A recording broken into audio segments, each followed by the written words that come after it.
Hey everybody, Forgotten Coins here. And today we're actually not going to be looking at any coins, physical coins, but we're actually going to be looking at what you should get before you buy coins or are trying to focus on a certain area for collections. This is going to be any type of reference material. And these are just kind of some examples that I've got in front of me today. It's certainly not any limitation of what's out there. There's thousands of other books and reference material that I certainly don't have room for.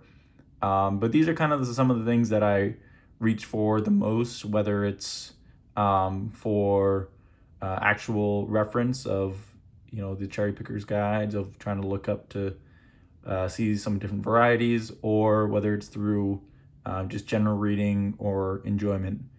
So let's kind of separate these books into the two different categories, and we'll start off with the ones that aren't actual reference material. They're just for general enjoyment.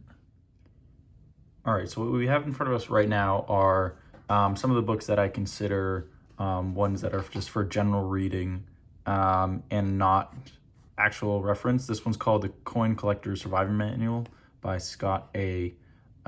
Travers, and you can kind of tell that I've beat this book around the corner and back. I really enjoy it. I've read through it a couple times, and I still learn something every time. And kind of what's great about this one is it goes really from A to Z about general coin markets, and you can get information from it whether you are brand new to the hobby or are been in it for 10, 20, 30 years. It goes into just how to look at a coin, different techniques on it, lighting, magnification, the origins of grading, kind of how to tell the difference between a mint state and a proof, the history on the grading services. That was a really interesting section on here. How to work, purchase and sell at shows, online, through the mail, even goes through tax obligations, securing your coins, and I think it has some pictures through it too, and it's a fairly easy reader and pretty well organized book. Oh yeah, and I forgot, we are going to look at a couple coins, I lied. I had these as kind of bookmarks. Over on Reddit /r/silverbugs, we, or some users kind of created a couple of silver dime cards, just to kind of get people interested in the hobby. And I think they were just with the general lamination machine. And there's a couple printout cards that they had designed, but it's just quick and easy references for spot value versus, the value of the silver mercury dime. And there's the link right there if you're interested in joining, but it's a really good, cool site. But anyways, tangent over. Let's go to the next one. This one I think I got as a gift one year. It's a Whitman Carson City Morgan dollars featuring the coins of the GSA Horde by Adam Crum, Selby Ungar, and Jeff Oxman. And I haven't gone through this one too much, but I believe it just goes through the history of the mine at Carson City and how it created the mint. And it also goes through a bunch of the different VAMs for each of the mints. And from what I remember, it has some pretty good photographs of the different coins. It looks like they've got a bit of a price guide in here as well. Yeah, see, shows kind of some of the different VAMs and how to distinguish between the different coins and die varieties, especially this 79 cap CC one's actually a pretty popular variety. This is the PCGS Rare Coin Market Report. It's an older one that I had laying around still. And this actually has a few different things in it. There's a few articles typically right in the beginning, just on featuring different collectors, different areas of the market. You see they have like a show schedule here as well. And then they actually have just their general price guide throughout the rest of this book. So you can see some different market news for some different authors, and here's kind of the big main PCGS price guide. And they actually do, contrary to what people might think, is they actually do fluctuate and do change. And the point of a price guide is kind of exactly as it sounds. It's a guide.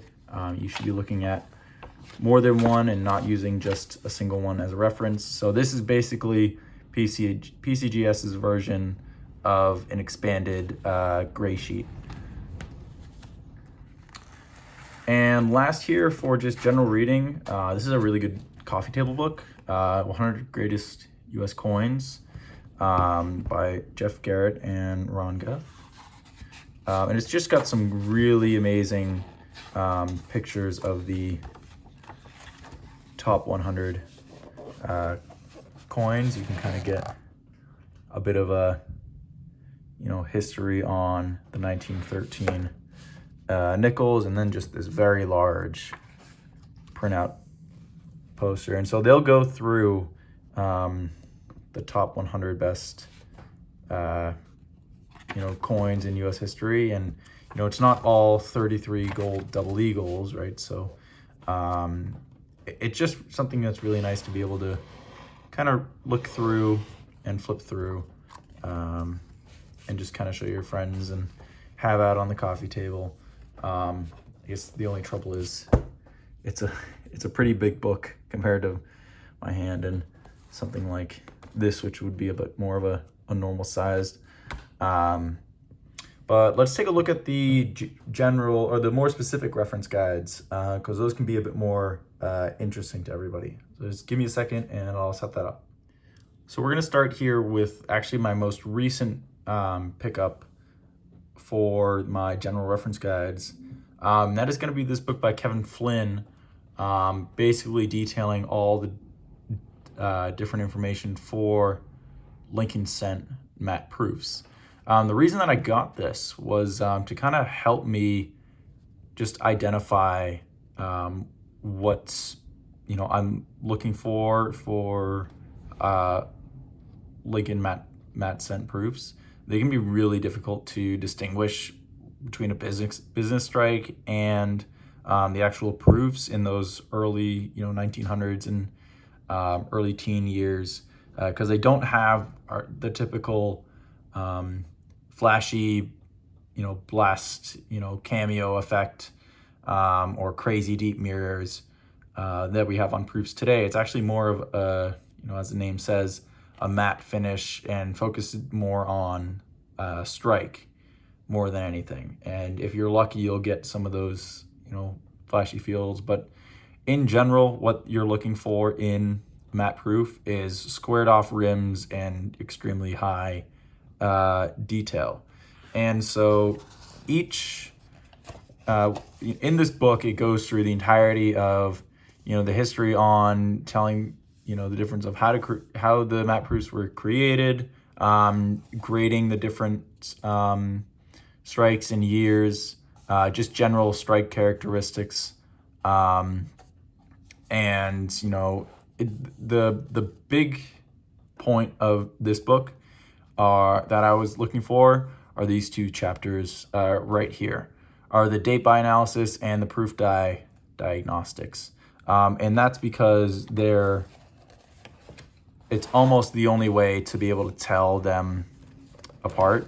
Like, so let's look at this 1916, and it is considered the best strike out of the early teen years, especially the business strike compared to the matte proof.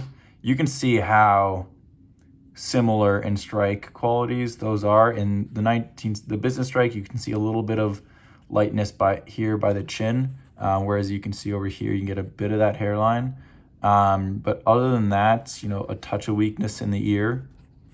But it's very hard to tell the difference in some of these, because even the matte proofs weren't perfect. You can kind of see the strike characteristics of the 1914 matte proof are a lot less than this 1916. And it also gives you things on different certified populations, some of the history on the specific date, and how the different surfaces looked for the year. And so let me show you what we're looking at for these proof die diagnostics. And this is kind of the best part of the book, is how detailed some of these are. It'll show you just general business strike, what you're looking at. And so over here, I'm just gonna lift this camera up first. We're actually looking at all the different dyes and the physical diagnostics that were used for the 1909 proof Lincoln Cent. So it has anything from all your dye states, late dye states, kind of what the differences are. And I believe there are a couple different reverse dye states. And so even on these proofs, they can be really hard to tell apart. And so that's the difficult thing with these, and really the reason why I wanted to get a reference guide on them. Not because I'm looking to really collect them, but just so that I can kind of help train my eye and know what to look for if I ever come across one up in an auction that's not graded or not seen as a proof or a matte proof Lincoln Cent. Now, if somebody was to ask me, hey, I've got someone who's interested in collecting coins and I want to get a gift for them, this book is the perfect gift guide. And same with these next two books that I'll have coming up in just a moment. This is the official ANA grading standards for United States coins. Now, PCGS and NGC, they, technically have their own grading standards, but they do follow the ANA grading standards almost to a T. And what this is a fantastic reference guide for showing almost, all the general, grade levels for each and every US coin, including a description of what to look for and how much wear and some of the high points on or for wear. And they have one in black and white, but I'd suggest the one in color. It's probably a little bit more expensive, but it's definitely worth it to pay the money now and be able to look at the differences of how the wear sits on the coin and how it interacts with any debris on it. And you can kind of even still see some of the, if there's any luster on a coin, even just from pictures. And in each grade range, they will have just a general description of what the different types of mint states should look like, the different types of AU of where the general wear is going to be, what the surface still looks like, if it's going to have any luster or not. And most of them go all the way down to, about good or fair. And they even have different highlights of the high wear points, secondary wear points, what are the more focal areas of what to look for, of do you have a large contact mark for a coin in that area, and how it's going to impact the grade a lot more. And it also has on each page, or on each coin, it'll say see pages 25 to 29 for expanded descriptions of intermediary grades. And so that'll be kind of something similar to what we see here for all the mint state Morgans.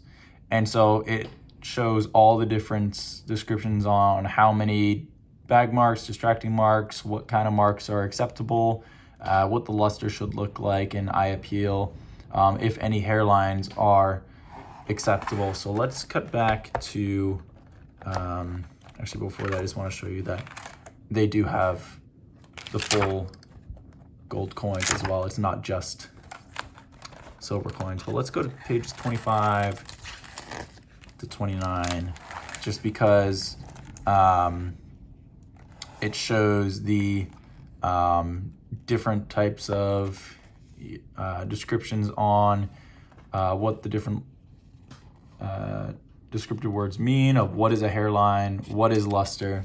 But it's really this what we're looking for, of a full layout of what each individual grade is going to look like throughout the different series. And because these things are still going to apply to most coins, regardless of whether it's silver, copper, gold, clad, nickel, and it's by Kenneth Bressett with narrative by Q. David Bowers, and it's a highly recommended book that I think anyone would be happy to have.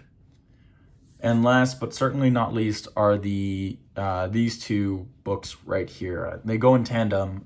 So we got volume 1 and volume 2 of the Cherry Picker's Guide. And this bit is the coins that I run through, whether I'm doing, just got a new coin in, or a new set, or are going through bank rolls of coin roll hunting. These are the ones that I reach for the most, because there have been, I have found things that I didn't even know to look for, or that were even varieties or errors. And this is the 5th edition for both of them. I think that they're working on getting out a 6th edition, but from last I heard is these 5th editions are actually, they're technically the most recent until the 6th edition comes out, but they're actually kind of unnecessarily expensive on the secondary market. So, I heard some people were paying over $100 per book, which is absurd. You should only be paying, I don't know, I think I got mine for like $30 each. But they split it into half cents all the way up to Jefferson nickels in volume 1, and half dimes all the way up to dollars, gold coins, commemorative, and bullion. And if you've ever had an error coin, or not an error coin, a variety, and you get it graded, it has an FS number.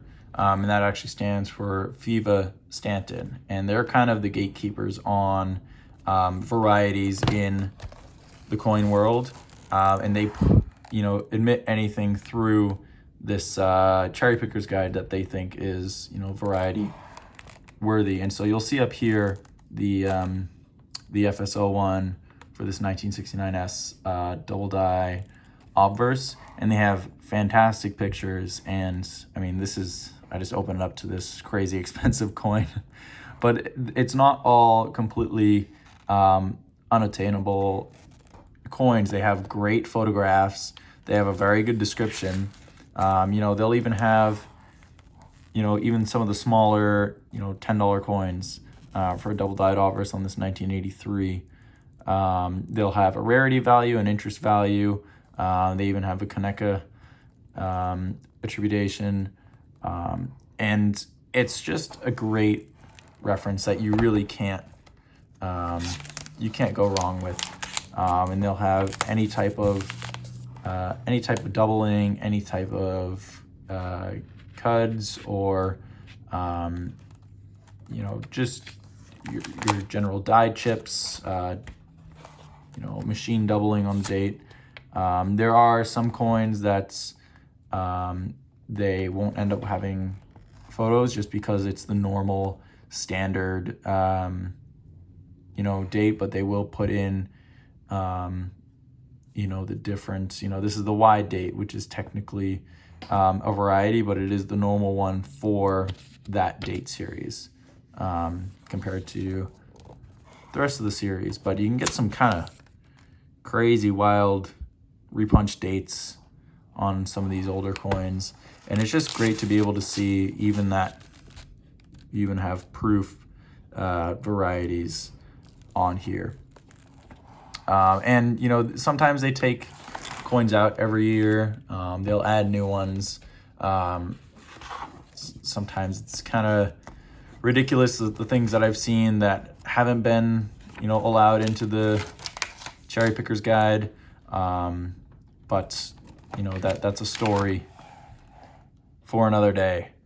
But let me know what you think of these reference guides. The one that I did not have on hand, and not because I don't own it, I just don't know where I put it, is the Red Book, and that is just another general reference guide, price guide. That's prices are a little bit more retail inflated, but the information in that book just goes series to series for U.S. coins, Civil War tokens, medals, commemoratives. It's a really good thing to kind of flip through and read, especially if you're looking for some information on some of the lesser known U.S. tokens and things like that.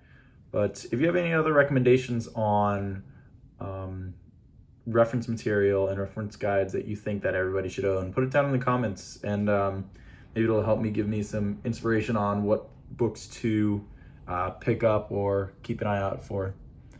But that's it for me today, everybody. I hope you had a great night, and I'll see you in the next one.